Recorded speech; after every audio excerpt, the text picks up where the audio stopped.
يا أيها الناس إنا خلقناكم من ذكر وأنثى إنا خلقناكم من ذكر وأنثى وجعلناكم شعوبا وقبائل لتعارفوا إن أكرمكم عند الله أتقاكم إن الله عليم خبير.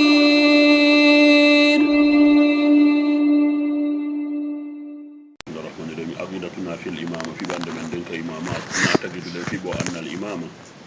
wondema imama ko ngon asulun ko ngon piliyewal min usuli dini immorde piliyeji dina kan la yatimmul iman gomɗin iman on timmata illa bil itigadi biha sina on tigi fiɓo ɗum wala yajuju dagata ko fiha e muɗum e on imama ɗon e nden fiɓande taglidul aba e ñentingol babiraɓe wal ahli wal murabbin e babiraɓe ɓe guure e newoɓe mahama adamu ittiri wono ɓe ɗo mawniri wa kabaruɓe teddiri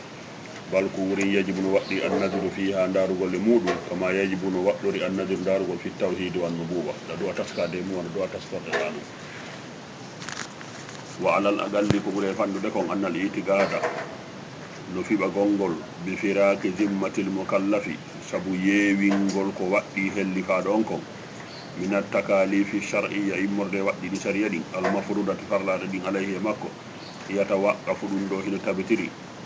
alal itigade dow fiɓagol biha e oɗo imamako ijaban koko waɗɗi aw salban ma koko riiwi onti fiɓo goɗɗum e muɗum fa ida lam takun asilan si tawi hay silataki ko piliyewal min usulu dini immorde latiliji dina la yajuju dagata ko fiha e muɗum attagalidi ñentingol jembugol tawaka li kawni ha sabu latagol mum aslan koko jeeyaɗum e latiri fa innahu ko woni yajibu no waɗɗi al itigade biha fiɓagol ɗum wondema ko gonga imamako ngum ɓe ngu wona min haadi jihati lengo bange ɗo ay min jihati e bange anna firaka wondema yeewingol zimmatal mukallafi ko waɗɗi kon e dande hellifaɗon minat takalifi e waɗɗiɗe almafrudat farlaɗi ɗin alayhi e makko qati an ka pelletti minallahi yo felliti ɗum koye morde Allah taala wajibun no waɗɗi agalan ka haqqil kadi wa laysati kulluha ma'luma wona noon ɗi fof anda min tariqatin qati iya e laawol pellettiwol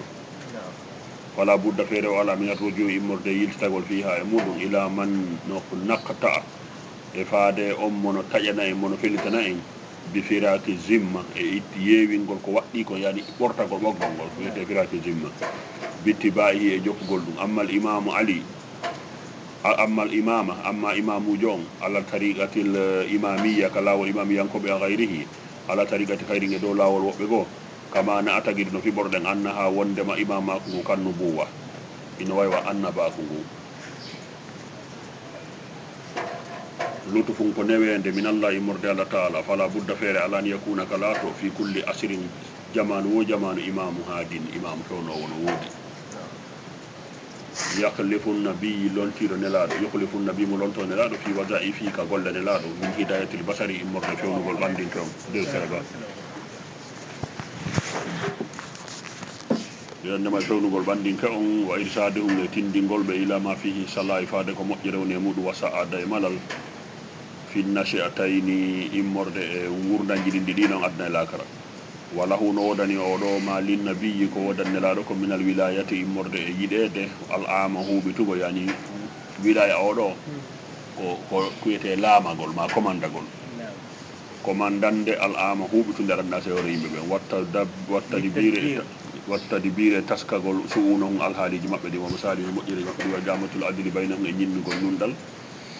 hakkunde maɓɓe wara fo o zulmi e ittugol tooñe wal udwane jaggitugol min baynihim hakkunde maɓɓe darɗen noon hande gaytirin ɗo janggo nan bismillah rahman irrahim allahumma salli ala muhammadin wa ali muhammad allahumma salli ala muhammad wa ali muhammad aqidatuna fi adadil a'imma fi ɓande men nden fi fi total imamu ɓe ɓen duwaɓe ɓen ardade ɓawo nelaɗo Allah sallllahu alayhi wa alihi wa sallam wona tagirɗen fiɓo annal a'imma wondema imamuɓe ɓen alladina lahum sifatul imama ɓen ɓe andanda hoorema hino mari sifaji imamaku ngu alhiqa jojjugu ngu hum ko kamɓe woni marjana yani ruttorɓe men ɗen fil ahkami shar'iyya ka ñawoje sariya yanko koye ɓen ɗo ruttitoto ɗen ɓawo nelaɗo on feƴƴi hande kadi mo kala jiɓike kon to yarata enen koye ɓen ɗo ruttitoto ɗen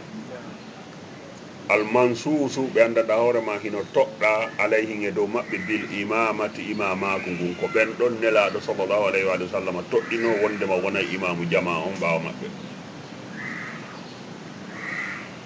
e sona asara imaman ko ɓe imamuɓe 12 nasha toɗɗike alayhine maɓɓe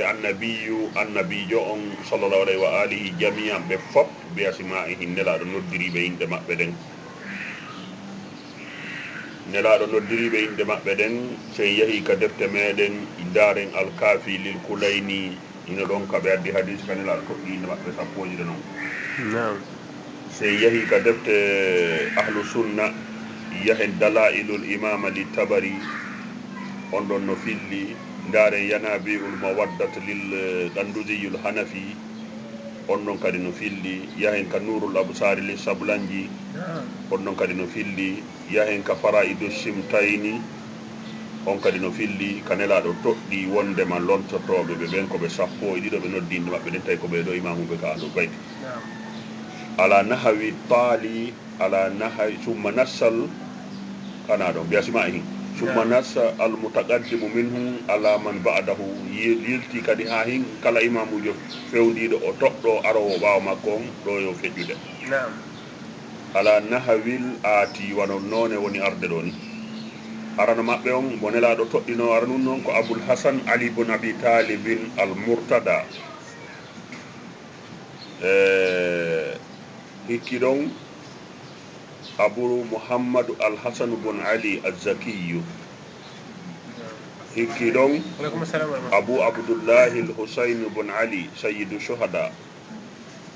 hikki ɗon abou mouhammad ali bunil husayne zeynul abidin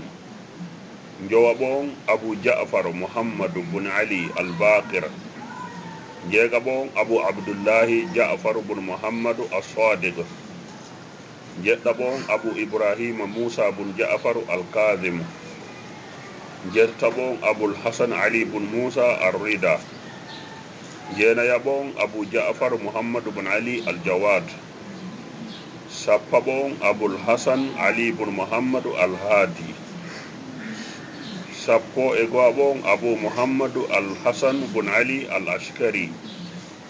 sappo ɗiɗa ɓon aboul kasimu mouhammadou bunil hasanu almahdi ajalallahu farajahu sharif wa huwa alhujja kanko woni hujja on fi asrina e ngu jamanu meɗen ɗo alghaibu wirniɗo almuntajaru habbitaɗo ajjalallahu yo allahu yastin farajahu yoldede makko nden o sahala o nina mahrajahu yaltugol makkogol li yamla al arde fi yo hebbin leydi ndin liyamla al arda adlan nundal wa qistan e peewal ba'da ɓaawo ma muli attindi hebbinama zulman wa jawran aqidatuna fil mahdi fiɓande men nden oɗo annal innal bisharata no kumpitande weltareji ɗin bi zuhuril mahdi e feeñugol mahdi min woldi fatima kara ko jeeyaɗo e ɓiɓɓe fatima fi akhiri zamani ka sakketode jamanu liyamla al arda qistan fi yo hebbinir leydi ndin nundal wa adilan e peewal badama muli atti zulman wa jawran ɓaawo ndi heewi tooñe e jaggu saabita ton ɗum no tabiti anin nabiyyi no yiwi e nelaɗo sallllahu alayhi wa alihi bittawaturi no waɗi mutawatir wa sajjalaha hino aresiri ɗum almuslimuna julɓe jami'an ɓe fop fima rawuhu e konko ɓe filli min alhadisi anhu e hadisa yurɗo nelaɗo ala ictilafi masharibihin e luutodirɗe yani faamuji maɓɓe ɗin e fillayeji ɗin masharib yani laawi maɓɓe ɗin mo kala no filli e ɗatal mum wa laysat hiya ɗum ɗo laataki bil fikrati al muhdasati ko fikira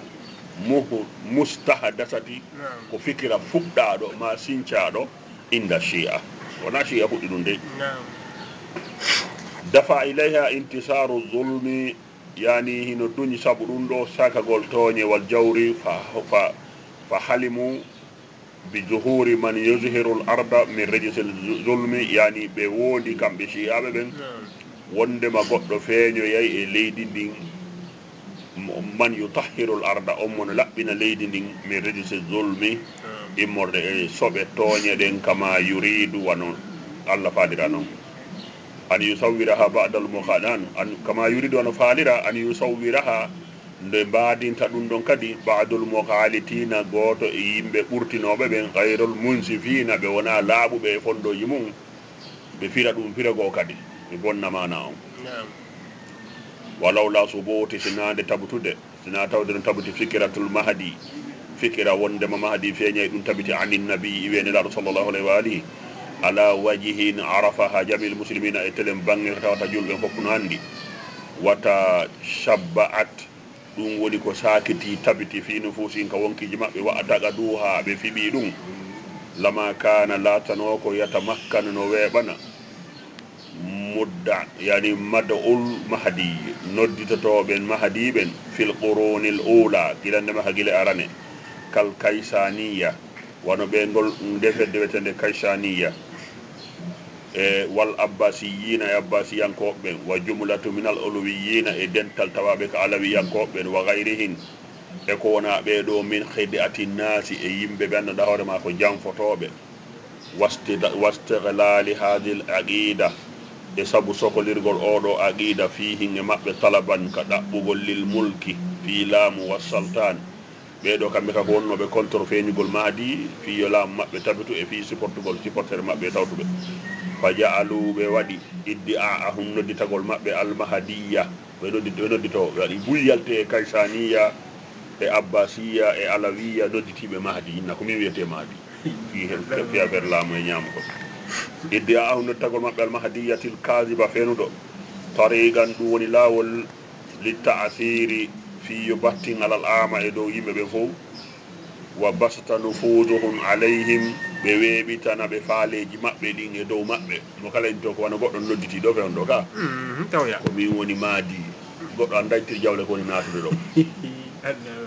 wona hano enen noon ma a imanina wondude gomɗingal men bi sihhati dinel islami saabu e sellugol dinal islamu kan wa annahu no kaɗo dina khatimatul adiyan kankon timmode dinaji ɗin al ilahiya wala natarakabu en habbitaki hande kadi dinan akara dina gol islahil basari fi moƴƴintingol oɗo bani adama wa ma amanu shahidu e wondude kala ko wonɗen seeditade min intisari zulmi e sakitagol tooñe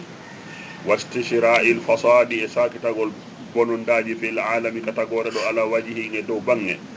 la tajidu wawata heɓanade lil adri nun ɗangal wasalahi e moƴƴerde mawdi ugadami embere ka teppere waɗoto heɓotako fil mamaliki morde e mamlakaji ɗin alma'amurati wona ɗe wurniteɗi wiyete gouvernement ji wa ma amanara e wondude ko wonɗen e yiide min infika il muslimina ka ñifugol julɓe ɓe ñifira anfusahum hoore maɓɓe an dini hin julɓe waɗa in i kaafu yani ɗaɗinana hoore mum dina mum kam harano bollude ko ɗaɗinino ka wa taatili e olɗingol ahkamuhu ñawojel islamu ɗe ko waɗite olɗingol ko accugol gollirgol wa idal isaru uttila hara gollatande kadi yani e olɗingol ñawojel islamu ɗe wa qawaninihi e sariyaji l islamu ɗe fi jami'il mamariki ɗene nagama gouvernement ji ɗin al islamia ka leyɗel islam wa adamu iltisamihin e wasagol waɗitagol maɓɓe bi wahidin e gotum pet minal alfi e nder wulure yani sariyaji l islamu ɗi so yoni wulure jama jaɓali waɗitade e gotum tum tawa mina hakamil islam e ñawolde islamu nahano enen noon ma kulli zalika wondude ɗum ɗo fof la budda feere wo ala an nantajira ɓe habbitoɗen alfaraja yolɗene nden bi awdati dine fi ruttitagol kaɗo dina al islami ila quwwatihi ka artaka doole makka wa tamkinihi e weeɓingol kamin islahi e moƴƴintingol hadal alamu nde ɗo tagore almunqamisu mutude bi katrasati zulmi oɗo katrasa ko luɓaɗo e ko winta catastrophe ko luɓaɗo e haala go na araboni e bonondaji toñe ɗin wal fasada summa la yumkinu deftilatata ko weɓata an yauda dine l islami de l'islamu dina l'islam ka ruttitoto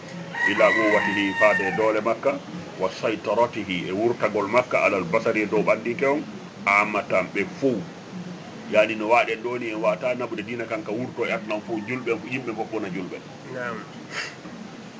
wa huwa ala ma huwa alayhi e hara dina kan noni ɗoni al yawma hande wa qabla al yawma e ko adi hande min ikhtilafin e lurralji